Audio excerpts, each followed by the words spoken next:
اعوذ باللہ السمیع العلیم العظیم الحفیظ بوجہ الکریم وسلطانہ القدیم من الرجس الخبیث المخبث الشیطان اللعین الرجیم وقبیلہ ونفخہ ونفسہ وہمزہ۔ بسم اللہ الرحمن الرحیم۔ تمام نبیوں کے سردار حضرت محمد صلی اللہ علیہ وآلہ وسلم اور تمام مذاہب کے سردار دین اسلام کے پیروکاروں، سلام علیکم طبتم۔ اللہ کی برکات اور اس کی رحمتیں۔ آج کی گفتگو جو ہے وہ 28ویں مرحلے میں داخل ہو گئی۔ میں مصر کے آئمہ اور اولیاء کرام کا تذکرہ کر رہا تھا تو امام شافعی رحمۃ اللہ علیہ کا تذکرہ کیے بنا وہاں سے نکلنا اچھا نہیں لگا۔ امام شافعی رحمۃ اللہ علیہ مجدد ہیں اور ولیوں کے اندر آپ جس دور میں تھے اس دور میں آپ کا رتبہ جو ہے وہ اوتاد کے برابر۔ اس کے بعد صرف 2 ہی رتبے ہوتے ہیں، قطب اور قطب عالم۔ ہمارا جیسے طریقہ ہے کہ ہم سب سے پہلے گفتگو کرتے ہیں نام کے اوپر۔ دوسری صدی کے مجدد اہل سنہ کے تیسرے بڑے امام محمد بن ادریس شافعی قریشی مطلبی مصری رحمۃ اللہ علیہ۔ آپ دوسری صدی کے مجدد ہیں۔ ابو داؤد میں ایک حدیث مبارکہ ہے کہ ہر 100 سال کے راس کے اوپر اللہ تعالیٰ ایک آدمی کو بھیجتا ہے کہ جو اس امت کے لیے ان کے دین کی تجدید کر دیتا ہے۔ تجدید کا مطلب کیا ہوتا ہے؟ کوئی نیا دین دیتا نہیں۔ 100 سال جب گزر جاتے ہیں تو کچھ نئی چیزیں جو ہے نا وہ داخل کر دی جاتی ہیں، یا ایسا ہوتا ہے کہ جو چیزیں غیر ضروری ہیں ان کو ضروری بنا لیا جاتا ہے، یعنی فروعات کو اصل سمجھ لیا جاتا ہے اور اصل کو ٹوٹلی چھوڑ دیا جاتا ہے۔ تو پھر وہ مجدد آ کے کیا کرتا ہے تو وہ دیکھتا ہے کہ اس زمانے کے اندر بیماری کیا پیدا ہوئی تو وہ اس بیماری کو دور کرتا ہے اور اس کا علاج بھی جو ہے وہ بتلاتا ہے۔ تو امام احمد بن حنبل رحمۃ اللہ علیہ نے ان کو دوسری صدی کا مجدد جو ہے وہ قرار دیا ہے، اور واقعی اس میں کوئی اختلاف بھی نہیں ہے۔ اہل سنہ کے یہ تیسرے بڑے امام ہیں۔ امام جو ہیں وہ 4 ہیں۔ فقہ کے اندر امام جو ہیں وہ 4 قرار پائے۔ ویسے تو قرآن مجید اور حدیث مبارکہ سے استدلال کیا، استخراج جو ہے وہ کیا، استنباط جو ہے وہ کیا گیا، اور بہت سے ائمہ نے مسائل جو ہے وہ نکالے اور اخذ کیے، رائٹ۔ لیکن ساری مسلم امہ متفق ہو گئی کہ 4 امام ہیں، ان 4 میں سے کسی ایک کے بھی پیچھے کوئی چلے تو وہ اہل سنہ میں شامل ہوگا۔ یہ 4 امام ہی کیوں، اور پھر یہی امام کیوں؟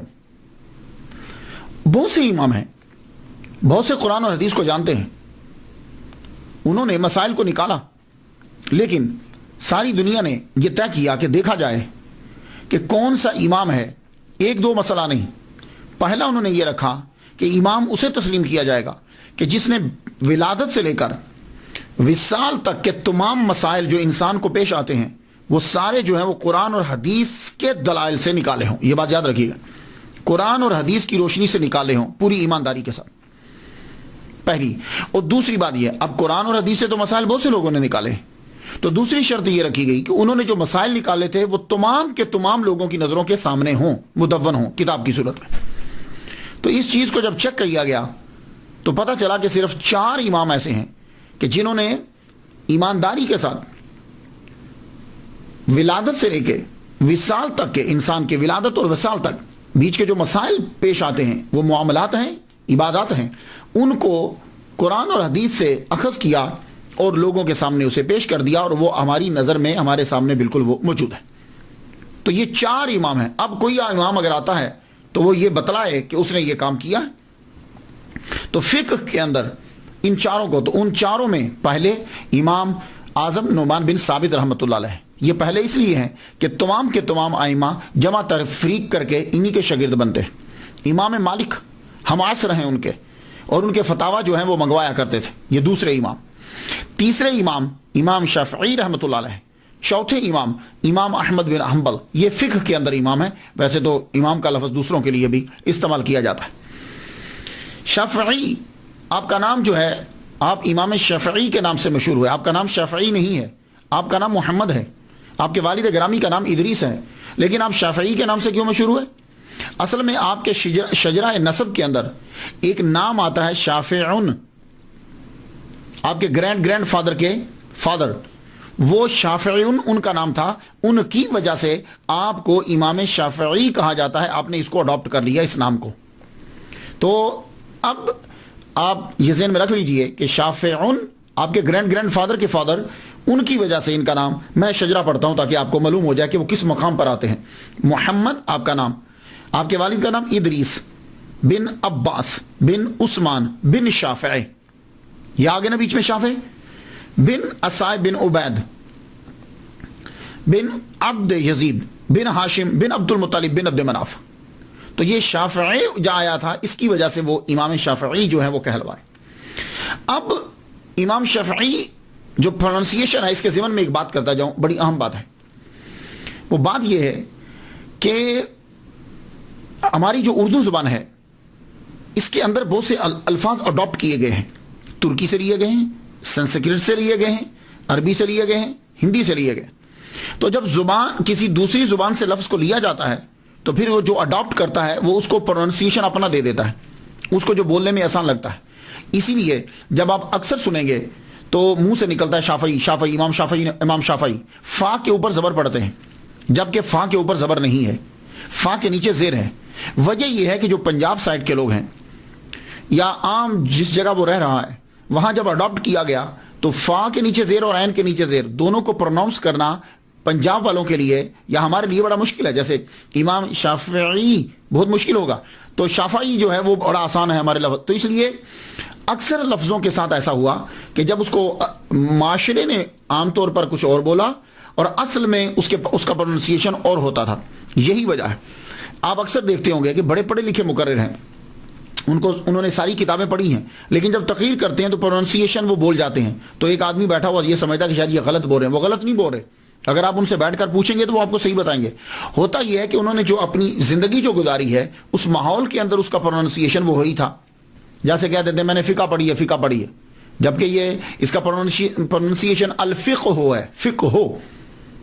ابھی میں ایک ڈکشنری دیکھ رہا تھا، اس کے اوپر بھی کاف کے اوپر زبر ڈلی ہوئی ہے، وہ اردو کی ڈکشنری تھی، تو اصل میں الفقہ ہو ہے۔ یہ میرے پاس ایک ڈکشنری ہے، مصباح اللغات ہے، ابھی میری لائبریری یہی میرے پاس موجود ہے۔ میں اس میں دیکھ رہا تھا کہ انہوں نے کیا پروننسیشن جو ہے وہ دیا، یہ دیتے ہیں الفقہ ہو، کسی شے کا جاننا، الفقہ ہو اسے بولتے ہیں۔ ویسے فقہ، جی میں نے فقہ پڑھی ہے، لیکن عام چلتا ہے نا، کیونکہ الفقہ یہ بولنا ذرا مشکل لگتا ہے ہمیں۔ تو اس لیے میں عرض کرنا چاہوں گا کہ اکثر ایسا ہوتا ہے کہ جب ہم کبھی لفظ بول رہے ہوتے ہیں تو بعض اوقات ہم اپنے معاشرے میں جو بولا جاتا ہے اس کو بول دیتے ہیں، اس کا مطلب یہ نہیں ہوتا کہ اس صاحب کو اس کے اصلی پروننسیشن نہیں آتا، لیکن بعض اوقات ساتھ بول دیا جاتا ہے۔ تو اسی طرح شافعی، امام شافعی، دیکھا نا بہت مشکل لگ رہا ہے۔ تو امام شافعی رحمۃ اللہ علیہ آپ قریشی بھی ہیں اور مطلبی کیسے، قریشی کیسے؟ دیکھیے یہ جو لفظ قریشی ہے مختلف جگہوں میں مختلف قوموں کی نشاندہی کرتا ہے۔ کراچی میں چلے جائیں تو وہاں جو قریشی ہیں وہ کسی ایک پیشے کی نشاندہی کر رہے ہیں، پنجاب سائڈ میں آ جائیں قریشی ایک اور قوم کی نشاندہی کر رہے ہیں۔ اگر آپ عرب میں چلے جائیں گے تو وہاں اگر کسی کے ساتھ قریشی لگتا ہے تو اس کا مطلب یہ ہوگا کہ یہ بنو قریش، حضور صلی اللہ علیہ وسلم کا جو خاندان ہے ان سے اس کا جو ہے وہ تعلق ہے۔ تو آپ کا تعلق واقعی حضور صلی اللہ علیہ وسلم کے خاندان سے ہے، اس لیے آپ کو قریشی بھی کہا جاتا ہے۔ اور مطلبی کیوں کہا جاتا ہے کہ آپ کا سلسلہ نسب جب ہم چیک کرتے ہیں تو وہ عبد المطلب سے جا کے ملتا ہے، اس لیے مطلبی بھی آپ کو کہا جاتا ہے۔ آپ فقیہ بھی ہیں اور مصری بھی، یہ بھی آپ کے ساتھ لفظ لگتا ہے الفقیہ۔ ایجپٹ کا آپ کو فقیہ کہا جاتا ہے۔ ہیرانی کی بات سنیے، رہنے والے آپ حجاز کے ہیں، مکہ کے، اور زیادہ وقت آپ نے مکہ اور مدینہ میں گزارا، صرف 5 سال آپ نے مصر میں گزارے، ایجپٹ میں، اور مشہور کہاں ہوئے؟ ایجپٹ میں۔ رہنے والے مکہ مدینہ کے، مشہور ہوئے جا کے ایجپٹ کے اندر۔ اور غلبہ اتنا ہے مصر میں، غلبہ اتنا آپ کا ہوا کہ آج بھی الازہر مسجد کا امام جو ہے وہ شافعی، امام شافعی رحمۃ اللہ علیہ کا ہی پیروکار ہوگا۔ تو چونکہ ذکر میں نے کیا امام جلال الدین سیوطی رحمۃ اللہ علیہ کا، تو وہ جن کے پیروکار ہیں، میں نے کہا امام شافعی رحمۃ اللہ کی بارگاہ میں بھی نذرانہ پیش کرتا جاؤں۔ پیدائش آپ کی 150 ہجری میں ہے، بہت قریب۔ اور وصال 204 ہجری میں ہے. تو گویا کہ امام شافعی رحمۃ اللہ علیہ نے دنیا کے اوپر 54 سال صرف زندگی جو ہے وہ گزاری, لیکن اس 54 سال کے اندر آپ کمال کر گئے. ابتدائی حالات آپ سنتے جائیے. ہمارا کوشش جو ہے ہم یہی کرتے ہیں, زیادہ تر گہرائی میں گہرائی میں نہیں جاتے, کہ پتہ چلے کہ یہ جو عظیم بنے لائف کیسی تھی, تاکہ کوئی آدمی وہ لائف گزار رہا ہو تو اس کے لیے بھی بڑے سبق ہوں. اب آپ سبق آپ نے تلاش کرنا ہے, میں بس بولنے لگا. ابتدائی حالات, آپ پیدا ہوئے غزہ ہاشم کے اندر.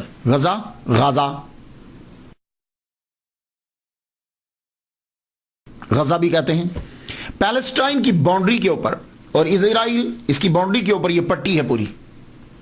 یہ پہلے پیلسٹائن سارا ہوتا تھا, اب یہ قبضے میں آ گئی اسرائیل کے قبضے کے اندر آ گئی. یہاں غزہ ہاشم سے کیوں کہا جاتا ہے؟ حضور صلی اللہ علیہ وآلہ وسلم کے شجرہ نسب پڑھتے ہوئے ہمیں ایک ہاشم نام نظر آتا ہے.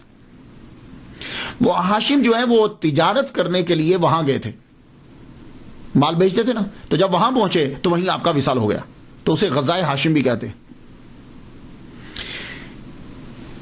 امام شافعی رحمۃ اللہ علیہ کے والد گرامی ادریس درس دینے والا ادریس جو ہیں, ان کے والد گرامی یہ بھی تجارت کرتے تھے, تاجر تھے, زبردست غضب کے تاجر تھے. اب آپ اندازہ لگائیے نا کہ مکے کے رہنے والے ہیں, تجارت کرتے ہوئے یمن, سیریا, تجارت کرتے ہوئے آپ پیلسٹائن تک پہنچے, وہاں جا کر آپ رہنے لگ گئے. تجارت آپ نے کی, اللہ تعالیٰ نے بہت نوازا, بڑا رزق دیا آپ کو. جب امام شافعی رحمۃ اللہ علیہ ماں کے پیٹ میں ہیں, ان کی ولادت سے پہلے ہی آپ کے والد گرامی کا انتقال ہو گیا. جتنی جمع پونجی دولت تھی, آپ کی والدہ محترمہ نے 2 سال جو ہے وہ غزہ ہاشم کے اندر گزارے. 2 سال گزارے. جب وہ جمع پونجی جو ہے وہ کم ہونے لگی, تو آپ واپس, بیٹا 2 سال کا ہوا جب, تو آپ اپنے بچے امام شافعی رحمۃ اللہ علیہ کو واپس لے آئے, محمد کو واپس لے آئے. کہاں لائے؟ مکہ میں. کیوں لائے؟ سوچتی ہیں کہ ایک تو ایمان محفوظ ہوگا, دوسری جو ہے وہ زبان محفوظ ہو جائے گی. مائیں اپنے بچوں سے پیار تو کرتی ہیں, بہت پیار کرتی ہیں, اس کے لیے ہی سب کچھ کرتی ہے. مائیں تو ہیں کہ جو اپنے بچوں سے پیار کرتی ہیں, لیکن اس ماں نے بھری جوانی کے اندر شادی نہیں کی, دوبارہ شادی نہیں کی. ایک آئیڈیا, ایک نظریہ کہ میں اپنے بچے کو پڑھاؤں گی, تو یہ تو ہر ماں سوچتی ہے, لیکن نہیں, انہوں نے یہ سوچا کہ میں اپنے بچے کو یونیک بناؤں گی, بے مثال بناؤں گی. اور آپ کو میں ایک بات بتاتا جاؤں, امام شافعی رحمۃ اللہ کی والدہ محترمہ حسنی سیدہ ہیں. یہ حضرت امام حسن کی اولاد میں سے ہیں. تو خاندان اللہ اکبر جل شانہ, عربی, سید, قریشی, تو ساری چیزیں جو ہے وہ مل رہی ہیں. آپ اپنے بیٹے کو لے کے واپس آ گئی مکہ کے اندر. مکہ کے آ کے جو ہے وہ رہنے لگی. میں ایک مرتبہ, ایک سکولر ہیں, انہوں نے شیخ احمد سعد الازہری, بڑا اچھا بولتے ہیں, وہ ایک دفعہ بتانے لگے, کہنے لگے کہ امام شافعی رحمۃ اللہ علیہ کی والدہ محترمہ کو خواب آیا کہ جوپیٹر ہے نا, یہ جو ستارے ہوتے ہیں, یہ جوپیٹر جو ہے یہ آ رہا ہے ان کی جانب. آتے ہی ایک دم سے مصر کے اوپر جو ہے وہ ایجپٹ کے اوپر گرا.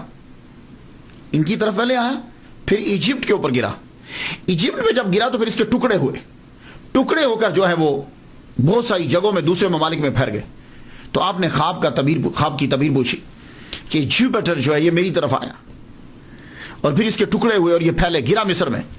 تو انہوں نے کہا کہ اللہ تجھے بیٹا عطا فرمائے گا, اور وہ بیٹا جو ہے مصر میں آئے گا, لیکن اس کی روشنی اور اس کا علم مصر سے پھر دوسری ایجپٹ سے دوسرے ممالک کے اندر پھیلے گا. تو یہ خواب کی تعبیر آپ کے ذہن میں تھی. تو کہا میں اپنے بیٹے کو ایسا ہی بناؤں گی کہ میرے بیٹے کی روشنی جو ہے وہ 4 دانگ عالم میں پھیلے. اب آپ لے کر آئیں. مکے میں جب واپس آتی ہیں تو ماں خود عربی ہیں, عربک فرینکلی بولتی ہیں. ہماری پنجاب, پاکستان, ان کا مسئلہ تو ہے نا کہ ان کا پروننسیشن, تلفظ جو ہے وہ مجہول ہوتا ہے یا صحیح نہیں ہوتا, تو پھر ہم کہتے ہیں کہ بچے کو قاری صاحب کے پاس بھیج دیجیے. تو یہ تو خود سیدہ ہیں, عرب کی ہیں, ان کا پروننسیشن تو غضب کا ہوگا. تو آپ نے کیا کیا کہ خود بچے کو قرآن مجید حفظ کروانا شروع کیا. تو والدہ ماجدہ نے 7 سال کی عمر جو ہی ہوئی, آپ نے امام شافعی رحمۃ اللہ علیہ کو قرآن مجید پورا یاد کروا دیا. قرآن جب یاد ہو گیا, تو اب جو قرآن یاد ہو جاتا ہے تو اس کے بعد یہ چاہتا ہے کہ بچہ جو ہے وہ آگے بھی پڑھے. تو مکہ کے اندر تب آپ نے دیکھا مسلم بن خالد زنجی رحمۃ اللہ علیہ، حنفی ہیں یہ، سفیان بن عیینہ رحمۃ اللہ علیہ مفتی مکہ ہیں اور امام المسجد الحرام، مسجد حرام کے امام ہیں، ان کے پاس اپنے بچے کو بھیجا پڑھنے کے لیے. لیکن ساتھ ساتھ آپ نے ایک خاص چیز کی طرف جو ہے وہ توجہ دی. وہ کیا تھی کہ بچے کی زبان جو ہے وہ خالص ہونی چاہیے. 200 سال تک تو عربیوں کی زبان خالص رہی ہے. اس کے بعد 200 سال کے بعد جو ہی دوسرے ممالک پر قبضہ شروع ہوا عربیوں کا، ایران کی جانب، روم کی جانب، ادھر اب ان کی زبان جو ہے اس کے اندر جو ہے وہ چیزیں دوسری بھی شامل ہونے لگی. تو 200 سال. لیکن امام شافعی رحمۃ اللہ علیہ جو ہیں، ان کی والدہ محترمہ چاہتی ہیں کہ میرے بیٹے کی زبان خالص ہونی چاہیے. اس کے لیے آپ نے قبیلہ دیکھا. تو تب ایک قبیلہ تھا بنی حذیل، صحراؤں میں رہتے تھے، زبان ان کی خالص تھی، عربی زبان، ایسے جیسے چشمے سے پانی سیدھا جو ہے وہ آتا ہے، خالص زبان. تو والدہ محترمہ نے اپنے بچے کو ان بنی حذیل کے ساتھ جو ہے وہ صحرا میں چھوڑ دیا. جب ذرا بڑے ہو گئے ہوش والا، کچھ ادھر پڑھ لیا. 17 سال امام شافعی رحمۃ اللہ علیہ نے خالص عربی زبان سیکھنے میں لگا دیے، اور آپ کو ہزاروں اشعار بنی حذیل کے زبانی ازبر یاد ہو گئے. لبید کے سارے اشعار آپ کو جو ہیں وہ یاد ہو گئے. تو زبان کے اندر آپ کو جب ملکہ جو ہے وہ حاصل ہوا، اللہ اکبر جل شانہ، گرامر، عربی، اس کے اندر تو کبھی آپ کی غلطی ہوتی نہیں تھی. اتنا زبردست جو ہے وہ آپ بولا کرتے تھے. تو جب آپ نے بنی حذیل سے زبان کو سیکھا، ایک دن بیٹھے ہوئے اشعار گنگنا رہے ہیں آپ، ایک صاحب قریب سے گزرے، کہنے لگے بچے کیوں اپنی زندگی جو ہے وہ فضول لگا رہے ہو، اشعار کیوں پڑھ رہے ہو، جاؤ جا کے فقہ سیکھو، جاؤ جا کر فقہ سیکھو. اب پھر دوبارہ واپس پڑھ لیں. جو تھوڑے اسباق شروع میں لیے تھے اب دوبارہ اسباق لینے شروع کیے. سفیان بن عیینہ، مسلم بن خالد زنجی، ان سے پڑھنا شروع کیا. پھر ایک دن والدہ محترمہ فرمانے لگی، کہتی ہیں بیٹے کافی پڑھ لیا یہاں، تو میں چاہتی ہوں کہ تم مدینے چلے جاؤ. مدینہ امام مالک کا شہرہ تھا. امام مالک ایسے جیسے کوئی سلطان ہے، کوئی بادشاہ ہے، کہ حاکم بھی ہاتھ باندھ کر آپ کے سامنے کھڑے ہوتے تھے.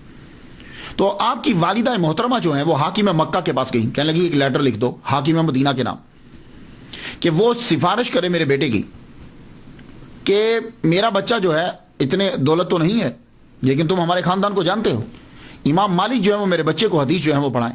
تو حاکم مکہ نے امام شافعی رحمۃ اللہ کی والدہ کے کہنے پر خط لکھ دیا. خط لکھا حاکم مدینہ کے نام. اس سے اندازہ لگا لیجئے کہ کتنا اثر و رسوخ تھا آپ کا خاندان بڑا مقام رکھتا تھا. امام شافعی رحمۃ اللہ علیہ حاکم مکہ سے لیٹر جب آپ کے پاس پہنچتا ہے تو ماں دیکھیے، والدہ محترمہ نے کہا بیٹے مدینہ پہنچنے سے پہلے جس استاد کے پاس جا رہے ہو انہوں نے ایک کتاب لکھی ہے، موطا میرے پاس موجود ہے. کیا کہنے یار، فرماتی ہیں بیٹے وہ ساری کتاب یاد کر کے جاؤ.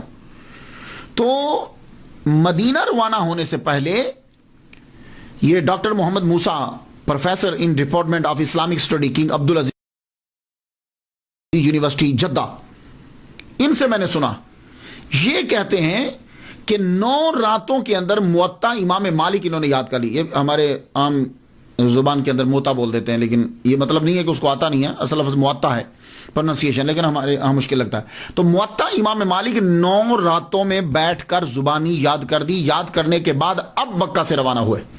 اللہ اکبر جل، کیا کہہ رہے ہیں. ماں ولیہ کاملہ ہو، اللہ تعالیٰ ویسے ہی کرم فرماتا رہتا ہے. اب آپ روانہ ہوئے، مدینہ پہنچے تو سب سے پہلے حاکم مدینہ کے پاس گئے، امام شافعی رحمۃ اللہ علیہ. حاکم مدینہ کو لیٹر دیا، انہوں نے لیٹر پڑھا.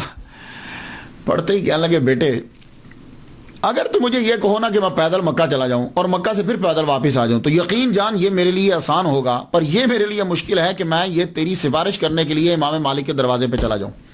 اتنا خوف اور دبدبا تھا.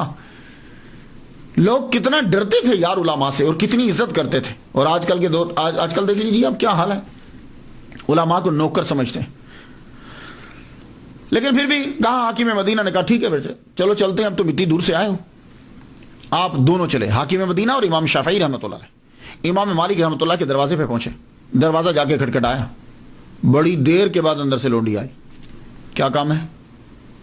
خط کا ذکر نہیں کیا، کہا امام سے ملنا ہے. امام کو اندر جا کے بتایا گیا کہ دونوں کے بارے میں بتلایا، حاکم مدینہ، اور بڑی دیر کے بعد لونڈی واپس آئی، آگے کہتی ہے کہ امام مالک کہہ رہے ہیں کہ مسئلہ ہے کوئی تو مجھے بتاؤ، اور اگر حدیث سننا ہے تو پھر تم مسجد نبوی میں چلے جاؤ، حلقہ جب ہوگا تو وہاں تمہیں حدیث سنا دی جائے گی۔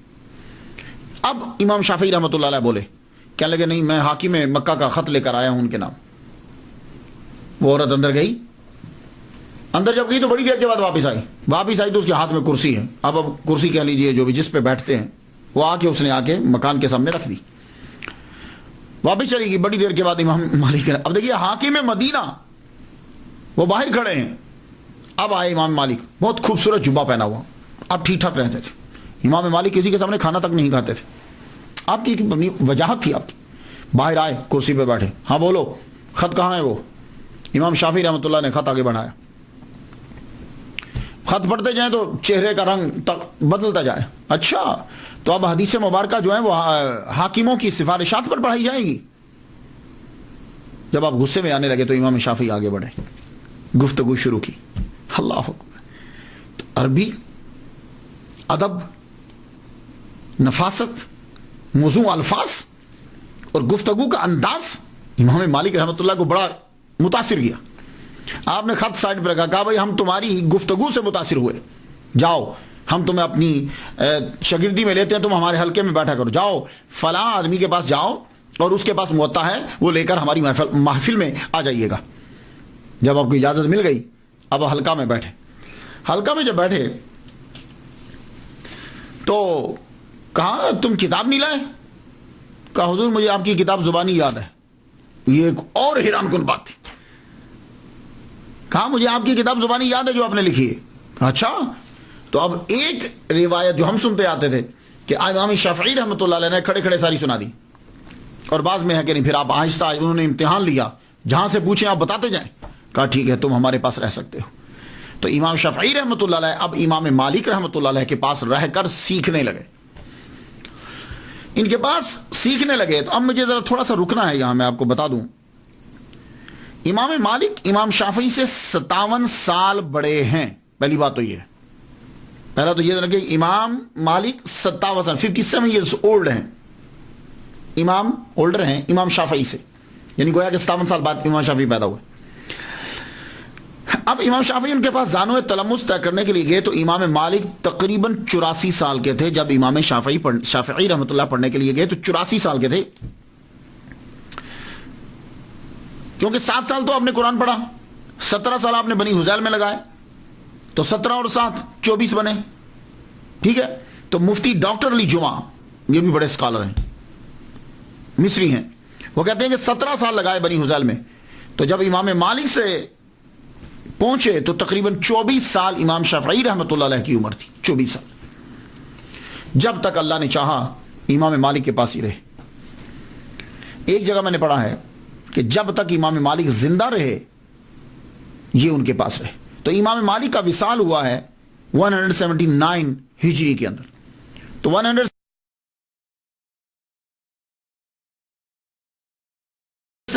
ہجری میں امام شافعی رحمۃ اللہ علیہ کی عمر 29 سال تھی۔ تو اس کا مطلب یہ ہوا کہ امام شافعی رحمۃ اللہ علیہ نے 5 سال امام مالک کی صحبت میں گزارے۔ اللہ اکبر جل شانہ۔ ان کا جب وصال ہوا تو اب آپ دوبارہ پھر مکہ تشریف لے گئے امام شافعی رحمۃ اللہ علیہ۔ مکہ جب واپس گئے، اب آپ کے پاس 5 سال اور نالج حاصل کر چکے، واپس گئے تو آپ نے جا کے تقریر اور تدریس شروع نہیں کی، کیونکہ اس وقت سفیان بن عیینہ مکہ کے مفتی ہیں اور المسجد الحرام اس کے امام ہیں اور آپ کے استاد بھی ہیں۔ آپ ان کے پاس بیٹھتے، ان کی محفل میں بیٹھتے۔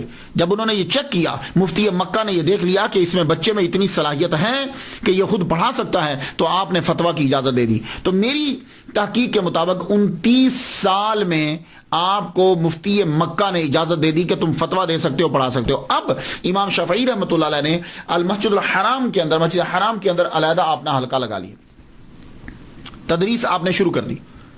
اب ہوتا کیا تھا، مکہ جو ہے نا یہ ایک مرکز تھا روحانیت کا بھی اور علم کا بھی پرانے دور کے اندر۔ جو اولیاء کرام تھے وہ وہاں مجاور ہوتے تھے، بیٹھتے تھے، چلے کاٹتے تھے، وہی رہتے تھے، اور جو علماء ہوتے تھے، بڑا جو علامہ ہوتا تھا وہ وہاں بیٹھ کے پڑھاتا تھا. تو لوگ جب حج کرنے کے لیے آتے تھے تو وہ حج بھی کرتے تھے، اور جو تصوف کی طرف راغب ہوتا تھا وہ اولیاء کرام کی محفل میں بیٹھا رہتا، ان سے ملاقات ہوتی. اور جو علم پڑھنا چاہتا تھا وہ مسجد کے اندر جاتا، وہاں حلقہ جو ہے وہ لگا ہوتا تھا، وہ وہاں پڑھ لیتا. اب یہی طریقہ تھا. تو امام شافعی رحمۃ اللہ علیہ تدریس شروع کی تو موسم حج آ گیا. حج میں جب لوگ آئے تو مصر سے لوگ آتے، دور دراز سے، عراق سے، بغداد، ہر طرف سے آتے تھے لوگ. انہوں نے آ کر دیکھا کہ ایک 29 سال کا ینگ لڑکا جو ہے وہ بھی تدریس کا، اسے بھی اجازت دے دی گئی ہے. تو مفتی مکہ کی اجازت کے بغیر تو نہیں نا. تو اب جو سفیان بن عیینہ رحمۃ اللہ علیہ کی محفل میں بیٹھتے تھے ان میں سے اکثریت اٹھ کر، اور جو نئے لوگ آئے وہ امام شافعی رحمۃ اللہ علیہ کی محفل میں بیٹھنے لگے، حلقے میں بیٹھنے لگے. کیوں؟ اس لیے کہ آپ جب گفتگو کرتے تھے تو آپ کی گفتگو کے اندر جو ہے بڑی نفاست اور بدوانہ جو ہے نا، بدویوں کا جو گاؤں میں، یعنی جو صحرا میں رہتے ہیں، ان کا اسٹائل تھا، خالص اسٹائل. تو امام احمد بن حنبل رحمۃ اللہ علیہ بھی حج کرنے کے لیے آئے ہوئے تھے. تو وہ سفیان بن عیینہ رحمۃ اللہ علیہ کی حلقے کو چھوڑ کر امام شافعی رحمۃ اللہ کے حلقہ میں بیٹھ گئے. یہ تھی ان کی پہلی ملاقات. تو جب انہوں نے ان کی زبان سنی اور آپ کا علم سنا اور خدا کا کرم دیکھا تو آپ ان کی محفل میں بیٹھتے.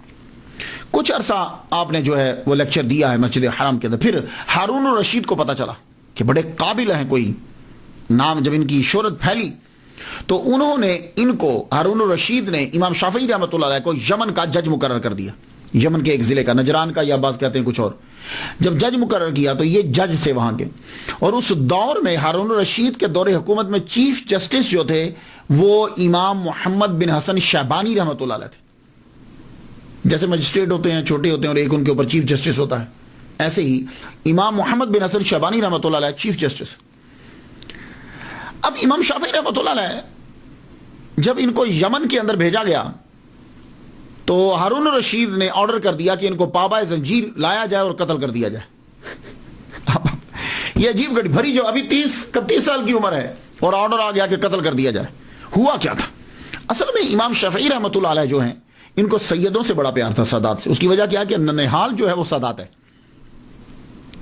ننہال سادات ہے. تو آپ کو پتا ہے کہ بچے کو ننہال سے، ددہال کی بنسبت ننہال سے زیادہ پیار ہوتا ہے.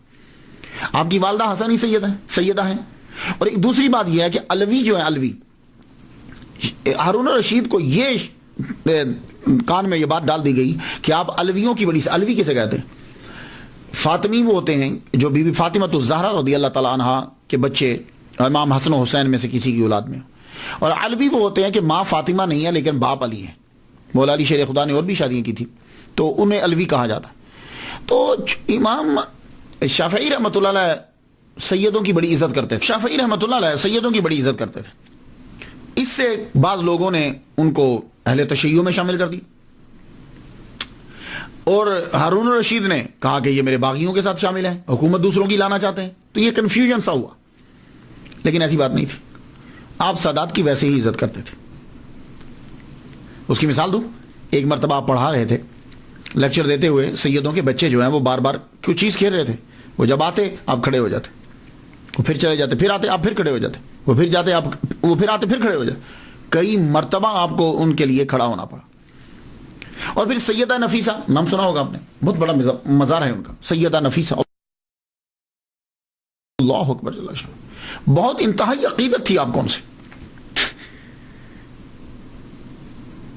تو جب بھی آخری عمر کے اندر آپ بیمار ہوتے تو لڑکے کو بھیجتے، جاؤ جا کے دعا کروا کے لاؤ میرے لیے. تو وہ فرماتی جاؤ، اللہ تمہارے استاد کو شفا عطا فرمائے، اللہ تمہارے استاد کو شفا عطا فرمائے، اللہ تمہارے استاد کو شفا عطا فرمائے.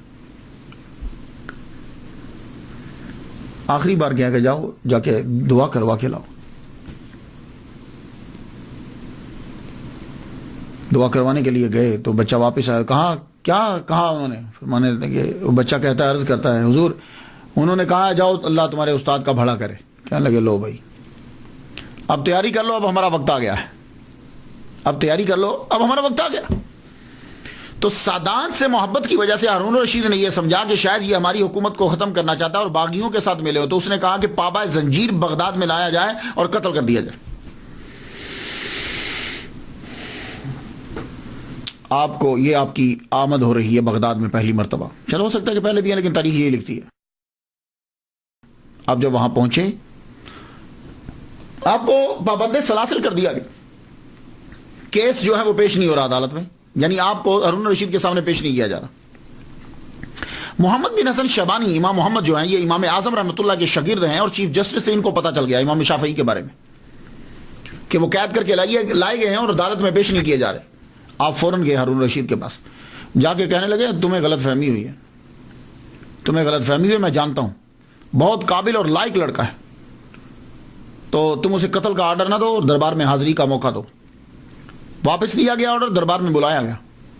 امام محمد بن حسن شیبانی شاگرد رشید امام اعظم رحمۃ اللہ علیہ, آپ کی موجودگی میں جب امام شافعی رحمۃ اللہ علیہ تشریف لائے, آپ نے گفتگو کی, استدلال دلائل جب دیے اور آپ نے اس انداز سے سمجھایا کہ ہارون رشید متاثر ہوا.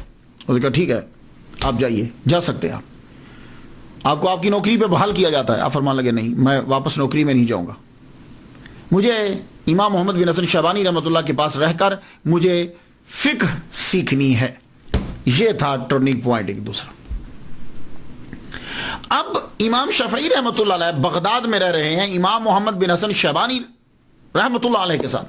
یہاں رہ کر آپ نے اصول فقہ کو جو ہے وہ سیکھا ہے, ان کی صحبت اختیار کی. تو آپ نے اعلان فرمایا وہ امام اعظم کے شاگردوں کی صحبت اختیار کرے.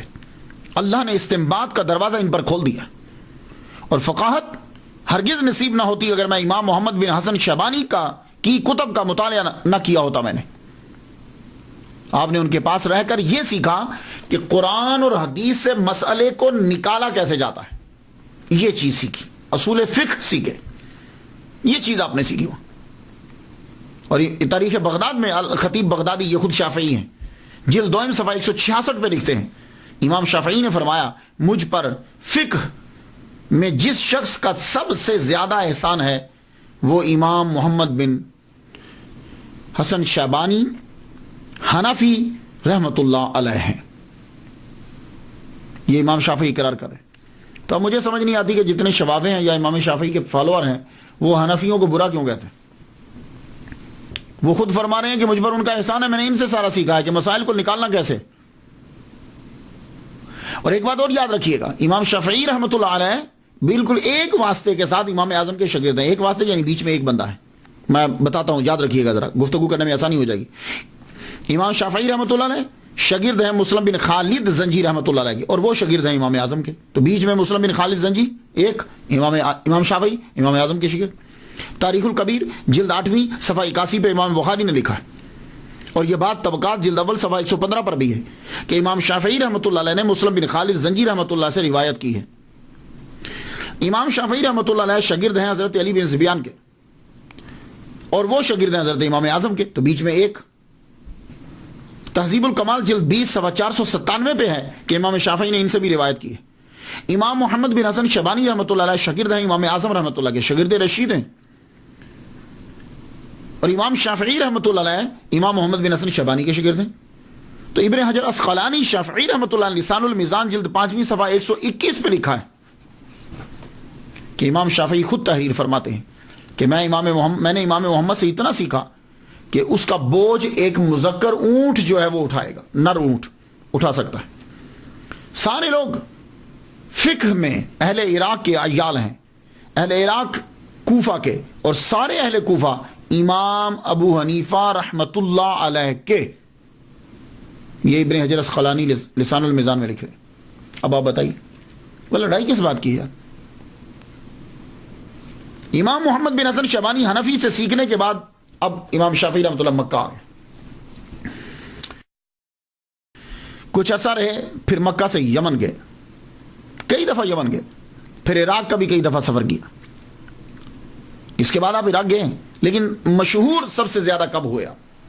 آپ مکہ میں تشریف فرما تھے کہ عراق کے مفتی, بہت بڑے مفتی امام عبد الرحمن ابن مہدی نے خط لکھا, کہا حضور آپ اصول فقہ پہ کوئی کتاب لکھیے, اصول فقہ پہ کہ کس طریقے سے مسائل جو ہیں وہ قرآن مجید سے نکالے جاتے ہیں, حدیث سے نکالے جاتے ہیں. تو آپ نے پھر سب سے پہلے کتاب لکھی الرسالہ, نام رسالہ ہے لیکن زبردست کتاب. اس کے اندر قرآن، حدیث، فلسفہ جو اسلامی فلسفہ ہوتا ہے، ناسخ منسوخ، یہ ساری چیزیں جو ہے اس کے اندر جمع کر دی اور مسائل اس کے اندر تحریر کی ہے. اور یہ کتاب آپ نے بغداد بھیج دی، روانہ کر دی عراق میں. یہ کتاب جب پہنچی تو اس کتاب نے تہلکہ مچا دیا، علمی حلقے کے اندر تہلکہ مچا دیا. امام کی یہ کتاب مفتی عبد الرحمن ابن مہدی نے جب پڑھی تو بول اٹھے کہ امام شافعی جیسا کوئی عالم نہیں ہے. ہر نماز کے بعد وہ امام شافعی رحمۃ اللہ علیہ کے لیے دعا کرنے لگ گئے اور کرتے رہے. امام شافعی رحمۃ اللہ علیہ کے شاگرد ہیں امام مزنی رحمۃ اللہ علیہ. امام مزنی کہتے ہیں کہ میں نے 500 مرتبہ اور رسالہ کتاب کو پڑھا ہے، ریڈ کیا ہے. I read 500 times. 500 مرتبہ. اس کتاب رسالہ کی جب شہرت ہو گئی اس کے بعد آپ بغداد گئے. جب بغداد گئے تو علماء، فضلاء، شرفاء سب کو پتہ چلا اب لوگ آپ کو دیکھنے کے لیے آئے، آپ کی باتوں کو سننے کے لیے آئے. تو عراق میں، بغداد میں جب آپ تشریف لے کر جاتے تو وہاں آپ کی ملاقات امام احمد بن حنبل سے زیادہ رہتی. ویسے تو آپ اور بھی جگہوں پہ لیکچرز دیتے، امام احمد بن حنبل آپ کو بلاتے. اور جب تک امام شافعی رحمۃ اللہ علیہ بیٹھے رہتے، امام احمد بن حنبل یوں جیسے شاگرد ہیں باادب ہو کر ان کے سامنے رہتے. اور جب امام شافعی رحمۃ اللہ اپنے خچر پر بیٹھ کر تشریف لے جانے لگتے تو امام احمد بن حنبل ان کے خچر کے ساتھ ساتھ چل رہے ہوتے. ایک دن بیٹے نے پوچھ لیا، آپ اتنے مشہور عالم ہیں، اتنے بڑے علامہ ہیں، تو آپ امام شافعی رحمۃ اللہ کے ساتھ یوں کیوں چلتے ہیں؟ کہا بیٹے اگر فقہ سیکھنی ہے، جیورسپروڈنس فقہ سیکھنی ہے، یوں ہی ان کے خچر کے ساتھ چلنا پڑے. اور امام احمد بن حنبل خود اتنے بڑے علامہ، گھر کے اندر اکثر تعریف کرتے رہتے. امام شافعی یہ ہیں، وہ اتنے اچھے ہیں، رات بھر جاگتے ہیں، قرآن پڑھتے ہیں، ذکر کرتے ہیں، تہجد پڑھتے ہیں، کھانا کم کھاتے ہیں، زیادہ تر لکھتے بول پڑھتے ہیں. ایک دن گھر کے اندر دعوت کر دی گئی. امام احمد بن حنبل کی بیٹیاں تھیں. آپ کہا کرتے تھے جب بیٹی پیدا ہوتی تو کہتے کہ انبیاء اکثر بیٹیوں کے باپ ہوئے. اللہ اکبر جل شانہ. ایک دن دعوت کی، اپنی بچیوں کو بتایا میرے دوست آ رہے ہیں، امام آ رہے ہیں، استاد آ رہے ہیں. انہوں نے کھانا پکایا. تو آپ کو پتا ہے کہ عادت یہ ہے کہ جب کھانا پکایا جاتا ہے تو مہمان کے آگے سب رکھ دیتے ہیں کہ چلو جو بچے کا بعد میں کھا لیں گے. کھانا رکھا گیا. امام شافعی رحمۃ اللہ پورا کھانا، ساری روٹیاں، سالن سارا کھا گئے. خالی برتن واپس گئے تو لوگ پریشان ہو گئے، وہ گھر والے سارے. لیکن پوچھا کوئی نہیں. لوٹا پانی کا بھر کے رکھ دیا، صبح اٹھ کے تہجد پڑھیں گے. لیکن جب فجر کے وقت اندر گئے تو دیکھا تو لوٹا پانی کا بھرا پڑا ہے. وہ لوٹا اٹھا کے باہر لے گئے. اب بیٹیاں بھی حیران ہوئی اور روجا بھی، چکر کیا ہے؟ آپ تو کہتے تھے کہ کھانا کم کھاتے ہیں، پورا کھا گئے، اور آپ کہتے ہیں تہجد پڑھتے ہیں. تو انہوں تو لگتا ہے کہ سوئے رہے ہیں، تہجد پڑھی ہی نہیں انہوں نے. آپ فجر میں اندر گئے ہو تو لوٹا ویسے ہی پڑا ہوا. امام احمد بن حنبل جو ہیں انہوں نے جب پوچھا، آپ کمرے میں داخل ہوئے. امام شافعی رحمۃ اللہ علیہ اوتاد ہیں، بڑے ولی کامل اس دور کے. آپ نے چہرہ پڑھ لیا. کہنے لگے ایک بات تو بتاؤ. کہا کیا؟ یہ کھانا کا پروسیجر کیا ہے، کیسے پکاتے ہو آپ لوگ؟ تو امام احمد بن حنبل بتانے لگے کہ میری بیوی، میری بیٹی ہیں، ان کا طریقہ یہ ہے کہ کھانا جب پکاتی ہیں گندم پہلے نکالتی ہیں. تب کیا ہوتا تھا، گندم صبح کے ٹائم پیستے تھے گھر کے اندر ہی. گندم نکالتی ہیں تو قرآن پڑھتی ہیں، پیستی ہیں تو قرآن پڑھتی ہیں، آٹا گھونتی ہیں تو قرآن پڑھتی ہیں، پکاتی ہیں تو قرآن پڑھتی ہیں. کہنے لگے بس یہی تو میں سوچ رہا تھا. فرمانے لگے بات ٹھیک ہے، میں کھانا بہت کم کھاتا ہوں. کھانا نہیں، کیونکہ کھانا کھانے سے پیٹ بھرتا ہے، زیادہ کھائیں تو بخارات اٹھتے ہیں، آدمی کو نیند آتی ہے، سوچ نہیں پاتا. میں کھانا بہت کھاتا ہوں لیکن بہت کم کھاتا ہوں. لیکن یہ کھانا جب میرے سامنے آیا، میں نے پہلا لقمہ توڑ کر چبا کے جب وہ میرے حلق سے نیچے اترا، وہ پیٹ میں گیا، میرا قلب شروع ہو گیا، یعنی ذکر کرنا شروع ہو گیا. تو میں سمجھ گیا کہ کوئی اسپیشل کھانا ہے. تو میں نے خود سے کہا آج جتنا ہے یہ کھا لے، شاید زندگی میں ایسا کھانا پھر دوبارہ نصیب نہ ہو. اللہ اکبر جل شانہ. تو فرمان لگے وہ میں سارا کھانا کھا گیا. ساری رات میرا قلب جاری رہا، ذکر کرتا رہا. میں سویا ہی نہیں. میں سوتا تو میرا وضو ٹوٹتا، وضو ٹوٹتا تو میں وضو کرتا نا، تو وضو کرتا تو پانی استعمال ہوتا. میں سویا ہی نہیں. اللہ اکبر جل شانہ. یہ تھے لوگ اور وہ تھے گھر والے. آپ دوسرے محدثین کی طرح بالکل نہیں. امام احمد بن حنبل آپ کے بارے میں کہتے ہیں کہ آپ دوسرے محدثین کی طرح نہیں ہیں. محدث جو ہے نا، محدث کسے کہتے ہیں؟ جو حدیث کو زبانی یاد کرتا ہے لیکن اس کو مسئلہ نکالنا نہیں آتا. کوئی بندہ مسئلہ پوچھنے آ جائے تو وہ اسے پرابلم ہو جائے گی. حدیثیں تو یاد ہیں. تو فرماتے ہیں کہ دوسرے بھی محدثین تھے لیکن ان کے اوپر فقہ کا دروازہ بند تھا. یہ واحد محدث ہے کہ اللہ تعالیٰ نے اس کے اوپر فقہ کا دروازہ بھی کھول دیا, کیونکہ یہ اسناد کے اوپر اپنا وقت نہیں لگاتا فلاں فلاں فلاں فلاں فلاں فلاں, نہیں, یہ متن کی طرف دیکھتے ہیں کہ متن کے اندر کیا بیان کیا گیا اور اس سے مسائل کو کیسے نکالا جاتا ہے اور لوگوں سے گفتگو جو ہے وہ کس طرح کی جاتی ہے. یہ امام احمد بن حنبل فرماتے ہیں. 40 سال تک امام احمد بن حنبل ان کے لیے ہر نماز کے بعد دعا کرتے رہے. 40 سال تک ایسے لوگ جن کے لیے دعا کریں ان کا کتنا بڑا رتبہ ہوگا. آپ ولی کامل ہیں, آپ کی بڑی کرامات ہیں. میں ایک کرامت بیان کر دوں جو بغداد کے اندر ہے. ہارون الرشید کے پاس روم کے لوگ آئے, بادشاہ نے بھیجا, کچھ راہ بھیجے, یہ مناظرہ کریں گے تمہارے علماء کے ساتھ, اگر تم لوگ جیت گئے تو ہم جزیہ دیں گے, ادروائز ہم جزیہ نہیں دیں گے. انہی دنوں میں عراق میں امام شافعی رحمۃ اللہ تشریف لائے ہوئے تھے. ہارون الرشید نے علماء کو بلا لیا, اور جب بلایا تو آپ بھی تشریف لے گئے. کہا بھائی راہب آئے ہیں, وہ کہتے ہیں کہ اگر تم ہار گئے تو ہم جزیہ نہیں دیں گے, کون ہے تم میں سے جو ان کا مقابلہ کرے؟ امام شافعی رحمۃ اللہ نے فرمایا میں کرتا ہوں مناظرہ, لیکن شرط یہ ہے کہ مناظرہ دریا کے کنارے پہ ہوگا. سب لوگ دیکھنے لگے, خاص وجہ ہے؟ میں ہاں.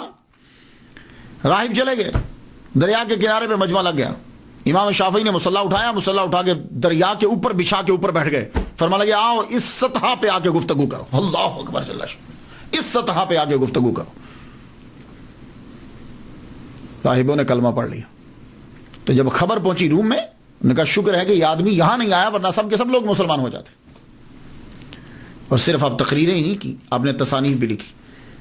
آپ کی تصانیف میں ایک بڑی مشہور کتاب الام ہے.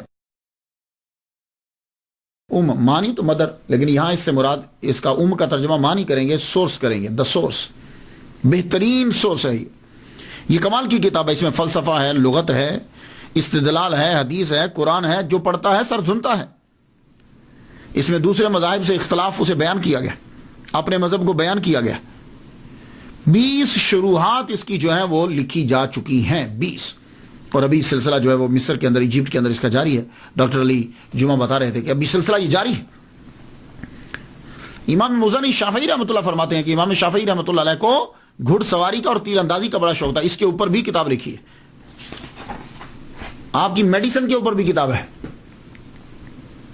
ایک کتاب آپ کی مسند امام شافعی, لیکن یہ آپ نے خود نہیں لکھی.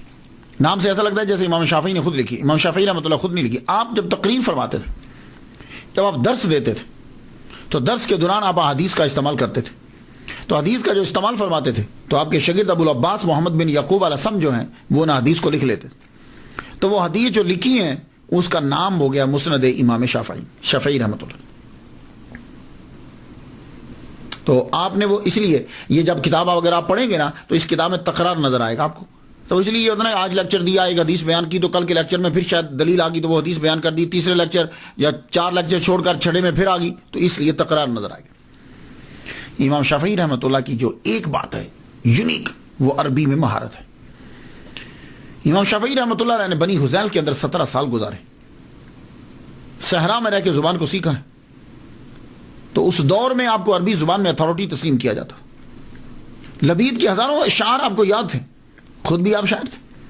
آپ جب مصر تشریف لائے تو کچھ لوگ تو آپ سے سیکھنے کے لیے آتے ہیں, کچھ صرف آپ کو سننے کے لیے آتے ہیں کہ عربی کتنی کمال کی بولتے. سیرت ابن ہشام کے مصنف خود عربی کے ماہر ہیں. انہوں نے جب امام شافعی رحمۃ اللہ کو عربی بولتے ہوئے سنا تو حیران رہ گئے. لکھتے ہیں کہ میرے خیال میں نہ تھا کہ ایسا عمدہ آدمی, ایسی خوبصورت زبان بولنے والا کوئی اللہ نے پیدا کیا ہے. امام اسماعی کا نام سنا, عربی ادب اور گرامر کے امام ہیں. یہ امام شافعی رحمۃ اللہ کے شاگرد ہیں. کوئی زبان ہوتی ہے نا تو اس کے اندر اصل مشکل چیز شاعری ہوتی ہے. کوئی بھی زبان مشکل چیز شاعری ہوتی ہے. اردو زبان ہے عام آپ بول لیں گے لیکن شاعری مشکل ہوگی. انگلش زبان ہے آپ بول سکتے ہیں لیکن اس کے اندر شاعری مشکل ہوگی. عربی زبان ہے لیکن اس کے اندر مشکل شاعری ہوگی. اور پھر شاعری بھی اسلام سے 100 سال قبل کی. ایک شاعر گزرا ہے الشمفرہ, 100 سال قبل, اسلام کے ظہور سے 100 سال قبل کا شاعر ہے. اس کی عربی اتنی مشکل ہے کہ جیسے شیکسپیئر کے ڈرامے ہیں نا, اس کے اندر جو زبان استعمال کی گئی آج کے دور میں ترجمہ کرنا مشکل ہو جاتا ہے. تو اس کی شاعری کے الفاظ بھی شیکسپیئر کی انگلش سے بھی بہت مشکل ہیں. امام اسماعی رحمۃ اللہ علیہ نے لفظاً لفظاً اس کی شاعری امام شافعی رحمۃ اللہ علیہ سے پڑھی. یہاں سے اندازہ لگا لیجیے کہ عربی زبان کے اندر کتنا ملکہ تھا آپ کو. اللہ اکبر جل شانہ. عبد الملک ابن ہشام نے کیا خوب جملہ کہا ہے کہ امام شافعی لغت اور انصاف کے زبردست عالم ہیں اور آپ کے اندر سخاوت بھی حد درجہ کی تھی. اکثر عمرا یا لوگ آ کر آپ کو نذرانہ دیتے, آپ لے لیتے, نہ نہیں کرتے. ہارون رشید جب آپ کو دیتا آپ لے لیتے, پکڑ لیتے, لیکن کرتے کیا تھے؟ ہارون رشید تھیلی بھری ہوئی دے دیتا اشرفیوں کی, دینار کی, دراہم کی. آپ لے کر جب نکلتے تو تقسیم کرتے جاتے گھر پہنچتے تک تمام جو ملا تھا وہ ختم ہو چکا ہوتا. ایک مرتبہ مقام صنعا سے مکہ کی طرف جا رہے ہیں, مکہ پہنچے آپ, وہاں خیمہ لگا آپ کا, 10,000 دینار تھے آپ کے پاس, دراہم نہیں دینار تھے آپ کے پاس. درہم میں اور دینار میں فرق ہوتا ہے, درہم چاندی کا ہوتا ہے, دینار جو ہے وہ سونے کا ہوتا ہے, اور درہم جو ہے وہ چلر ہوتا ہے دینار کا. دینار ہیں آپ کے پاس, لوگ ملنے کے لیے آئے, ان میں غربا بھی آئے, آتے آ کر اپنی حاجات کو پیش کرتے, آپ امام شافعی دیتے. اور جب وہاں سے اٹھے امام شافعی رحمۃ اللہ علیہ کے پاس 1 دینار بھی نہیں تھا. اور اللہ تعالیٰ نے کمال کی ذہانت عطا فرمائی امام شافعی رحمۃ اللہ علیہ کو, کمال کی ذہانت. ویسے تو ذہین بچپن ہی سے ہیں. مثال دے دیتا ہوں, اس پہ دلیل دینے کی ضرورت نہیں. اب میں کہوں کہ سورج نکلا تو چمکا تھا, اس پہ دلیل دو نہیں. ذہانت خود امام شافعی کا نام ہی کافی ہے ذہانت کے لیے, لیکن پھر بھی مثال دے دوں. امام احمد بن حنبل رحمۃ اللہ علیہ کے پاس ایک دن بیٹھے ہوئے ہیں, تو امام احمد بن حنبل کا یہ عقیدہ کہ جو نماز چھوڑ دیتا ہے وہ کافر ہے. من ترک الصلاۃ متعمدا فقد کفر, جو جان بوجھ کا نماز چھوڑے وہ کافر ہے. تو آپ نے فرمایا جب کوئی نماز جان بوجھ کے چھوڑتا کافر ہو جاتا ہے تو پھر مسلمان کیسے ہوگا؟ تو امام کہنے لگے کہ جی وہ پھر نماز پڑھے. تو آپ نے فرمایا جب اس نے نماز چھوڑی تھی تو وہ کافر ہو گیا, اب نماز پڑھے تو مسلمان ہو گئے, تو کافر کی نماز کس طرح صحیح ہوگی؟ امام احمد بن حنبل خاموش ہو گئے. تو ذہانت اللہ تعالیٰ نے انہیں عطا فرمائی. اور شاعری ظاہر ہے کہ جس کو زبان پر عبور ہو وہ شاعری ویسے ہی نکلتی ہے, وہ کلام. لیکن آپ نے شاعری بڑی عمدہ کی ہے, خوبصورت کی, بڑی سلیس سادہ کرتے ہیں تاکہ بات سمجھ میں آ جائے, اور ایسی کرتے ہیں کہ جس میں حقیقت ہوتی ہے. فرماتے ہیں ان الفقیہ والفقیہ بفعلہ لیس الفقیہ بنطقہ ومقالہ وکذا الرئیس والرئیس بخلقہ لیس الرئیس بقومہ ورجالہ وکذا الغنی والغنی بحالہ لیس الغنی بملکہ وبمالہ. رئیس امیر آدمی, رئیس سردار وہ ہے کہ جو اپنی جس کی عادتیں جو ہیں وہ سرداروں والی ہوں.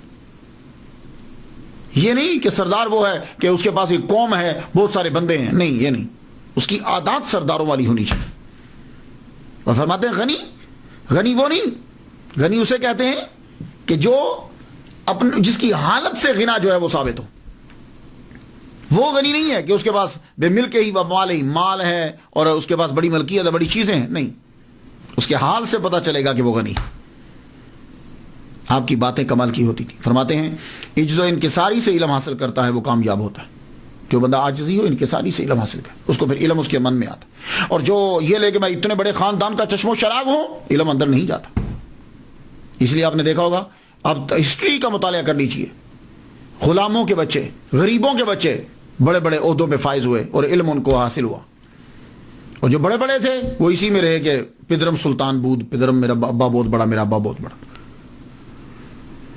اور آپ کا یہ جملہ تو سونے کے پانی سے لکھنے والا ہے. اور یہ جتنی تصوف کی کتابیں ہیں نا اس کے اوپر چسپان کر دیا جائے یہ جملہ. آپ جملہ سن لیجیے جو امام شافعی رحمۃ اللہ نے کہا. آپ نے کہا اگر علماء حق اللہ کے اولیاء نہیں ہوتے تو پھر کوئی شخص اللہ کا ولی نہیں ہوتا, کیونکہ وہ جاہلوں کو اپنا دوست نہیں بناتا. جملہ سن لیجیے اب کہ اگر علماء حق اللہ کے اولیاء نہیں ہوتے, کیونکہ کچھ لوگوں کا تصور جو ہے کہ جو تقریر کرتا ہے یا لکھتا ہے وہ ولی کامل نہیں ہے, وہ صوفی نہیں ہے. یہ اکثر لوگوں کے ذہن میں ہے, اور ایسے بڑے عالم کو وہ تصور ہی نہیں کرتے. تو آپ نے فرمایا کہ اگر علماء حق اللہ کے اولیاء نہیں ہوتے تو پھر کوئی شخص اللہ کا ولی نہیں ہوتا, کیونکہ وہ جاہلوں کو اپنا دوست نہیں بناتا.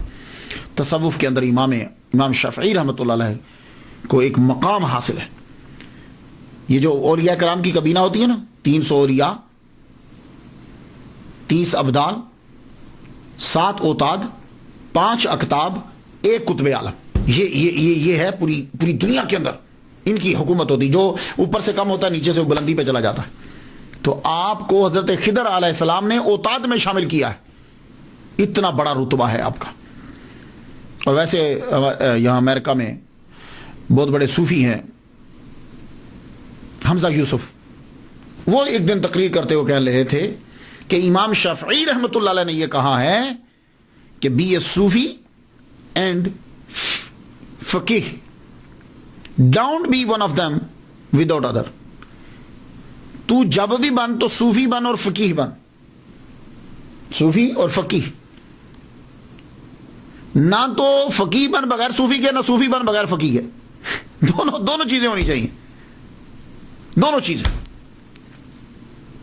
عبداللہ انصاری فرماتے ہیں کہ میں شافعی نہیں ہوں، لیکن میں امام شافعی رحمۃ اللہ علیہ کا عقیدت مند ہوں، اس وجہ سے کہ تصوف میں ان کا مقام بڑا بلند ہے۔ اور امام شافعی رحمۃ اللہ علیہ حضرت سلیم رائی رحمۃ اللہ علیہ کے پاس جا کے تصوف کی تعلیم لیا کرتے تھے۔ جو دنیا میں آتا ہے پھر اس نے آخر چلے تو جانا ہی ہے۔ امام اپنی آخری عمر کے آخری حصے میں، جب آپ کی عمر 49 سال ہو چکی ہے، تو امام شافعی رحمۃ اللہ علیہ اب ایجپٹ میں گئے۔ ایجپٹ میں اب کہاں گئے؟ عمر بن العاص رضی اللہ تعالیٰ عنہ نے ایک شہر آباد کیا تھا، فسطاط۔ اس شہر میں آپ نے سب سے پہلے مسجد بنائی تھی، مسجد کا نام ہی عمر بن العاص ہے۔ مصر میں گئے، مسجد میں جا کے قیام کیا۔ شہرت پھیل گئی کہ قریشی آیا ہے ایک، لوگ دیکھنے کے لیے آئے۔ دیکھنے کے لیے جب آئے تو آپ اس وقت نماز پڑھ رہے تھے، مجمع لگ گیا مصر کا، لوگ مصری دیکھ رہے ہیں، آپ نماز پڑھ رہے ہیں۔ نماز پڑھی تو لوگوں نے یہ کہا کہ اس جیسی نماز پڑھتے ہوئے ہم نے آج تک کسی کو نہیں دیکھا۔ نماز پڑھنے کے بعد جب امام شافعی رحمۃ اللہ نے اپنا رخ پھیرا، چہرہ دیکھا تو کہنے لگے اس جیسا حسین ہم نے آج تک کبھی پہلے نہیں دیکھا۔ اور پھر جب آپ گفتگو فرمانے لگے تو کہنے لگے اس جیسی خوبصورت گفتگو، موضوع، الفاظ اور عربی کا معیار ہم نے آج تک کسی سے نہیں سنا۔ تینوں چیزیں زبردست۔ مصر میں امام مالک کے پیروکار تھے اور امام اعظم نعمان بن ثابت رحمۃ اللہ علیہ کے پیروکار بہت زیادہ تھے، لیکن وہی حال ہوتا ہے نا، جب وقت گزرتا ہے تو کچھ چیزیں ایڈ کر لی جاتی ہیں، اپنی طرف سے شامل کر لی جاتی۔ آپ نے فرمایا میں امام مالک کا شاگرد ہوں، میں نے موطا یاد کی ہے، میرے ٹیچر ہیں، میں ان کے پاس رہا ہوں۔ اور امام اعظم امام محمد بن حسن شیبانی میں نے ان سے سیکھا ہے، آؤ میری بات کو سنو۔ پھر آپ مسئلے کو بیان کرتے، قرآن حدیث اس سے استنباط کرتے۔ وہاں سے دین تو پھر آپ کو پتا ہے وہاں بھی ہوئے، بڑے آتے تھے مالکی آپ کے پاس بیٹھتے، آپ جب استدلال سے گفتگو کرتے لوگ حیران رہ جاتے۔ مصر کے اندر پھر آپ کا مسلک جو ہے وہ پھیلا۔ اللہ تعالیٰ نے آپ کو بڑے عظیم شاعر دیے، شاگرد دیے، موزانی، بعیطی جیسے شاگرد آپ کو عطا کی۔ انہوں نے 40 سال کے عرصے میں امام شافعی رحمۃ اللہ کے مسلک کو پوری دنیا میں پھیلا دیا۔ سب سے زیادہ کام جو کیا آپ کی تحریر کے اوپر وہ امام بائحقی رحمۃ اللہ علیہ، شافعی رحمۃ اللہ علیہ نے کیا۔ انہوں نے آپ کے ملفوظات، بیانات، آپ کے جملے، کہے ہوئی باتیں، آپ کی کتابیں، سب کے اوپر ورک کیا، ان کو یکجا کر کے پھر پھیلایا۔ سب سے زیادہ کام امام بائحقی شافعی رحمۃ اللہ علیہ نے کیا۔ امام شافعی رحمۃ اللہ علیہ صرف 5 سال مصر میں رہے۔ آپ کا آبائی وطن مکہ، آپ کا مسلک پھیلا مصر میں، 54 سال اس دھرتی پہ گزارے۔ رجب کی آخری تاریخ ہے، جمعہ کی شب ہے، مغرب کی نماز آپ نے پڑھ لی ہے، مغرب کی نماز پڑھنے کے بعد آپ دنیا سے رخصت ہو گئے، اپنے خالق کی حقیقی سے جا ملے۔ آپ کا مزار پرانے مصر کے دارالحکومت فسطاط میں ہے۔ اس شہر کو حضرت عمر بن العاص رضی اللہ تعالیٰ عنہ نے آباد کیا تھا۔ ڈاکٹر محمد موسیٰ کنگ عبدالعزیز یونیورسٹی جدہ، میں تذکرہ کر چکا ہوں ان کا شروع میں، اچھے ہیں، تقریر زبردست کرتے ہیں۔ کہہ رہے تھے کہ زرت و زیارت شریعہ، میں مصر گیا اور میں نے وہاں جا کے ان کی قبر پہ میں گیا اور زیارت شریعہ کی۔ میں مسکرا پڑا، میں نے کہا یہ لفظ زرت و زیارت شریعہ جو ہے یہ کیا ہے؟ اور یہ دیکھو یہ سعودی عرب کا بندہ کنگ عبدالعزیز یونیورسٹی میں پڑھانے والا قبر پہ جا رہا ہے، اب وہ کفر شرک وہ کہاں گیا؟ تو آپ ان چکروں میں نہ پڑھو، یہ ساری چیزیں شروع، آپ نعتیں بھی پڑھ رہے ہیں، قبروں پہ بھی جا رہے ہیں، فاتحہ بھی پڑھ رہے ہیں، بس ہر ایک چیز شروع ہے۔ وہاں گیا تو آج بھی ان کا مزار جو ہے وہ مرجع خلائق لوگ،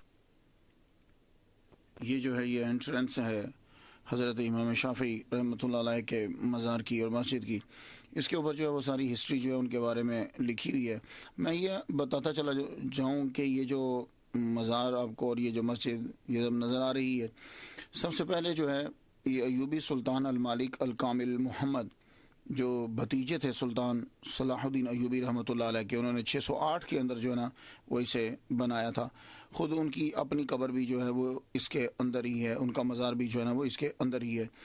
اس قبر کے اوپر لکڑی کا بڑا خوبصورت جو ہے وہ کام ہوا تھا، اور یہ کاریگری عبید ابو المعالی نے جو ہے وہ کی تھی.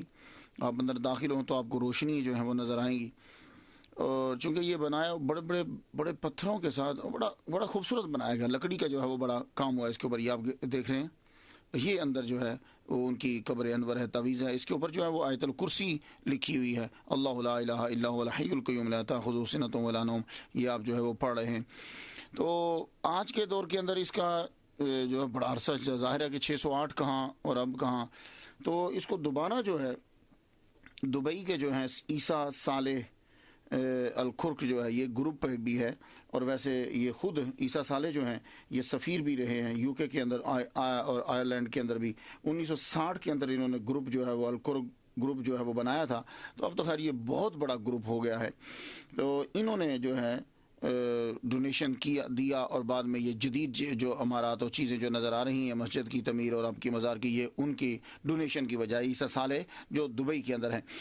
تو یہ اب دیکھیے کہ مزار شریف کے اوپر جو ہے وہ قرآن مجید جو ہے مصری آ کر جو ہے وہ پڑھتے ہیں، اور اس کی زیارت جو ہے وہ دور دراز سے آ کے لوگ بھی جو ہے وہ کرتے رہتے ہیں. جیسے میں نے ڈاکٹر محمد موسیٰ ہیں، وہ انہوں نے کہا کہ میں وہاں گیا زرت و زیارت شریعہ، میں نے وہاں جا کے جو زیارت کی اور فاتحہ پڑھی. یعنی کہ سعودی عرب کے لوگ بھی جو ہے وہ یہاں آتے ہیں. یہ دیکھیے کتنا خوبصورت منظر ہے آپ کی قبر انور کا، اور اس کے اوپر لکڑی کا جو کام سارا ہوا یہ سلطان صلاح الدین ایوبی کے بھتیجے نے جو ہے وہ کیا. آج بھی دعائیں پڑھی جاتی ہیں، اللہ تعالی رحمت نازل فرمائے.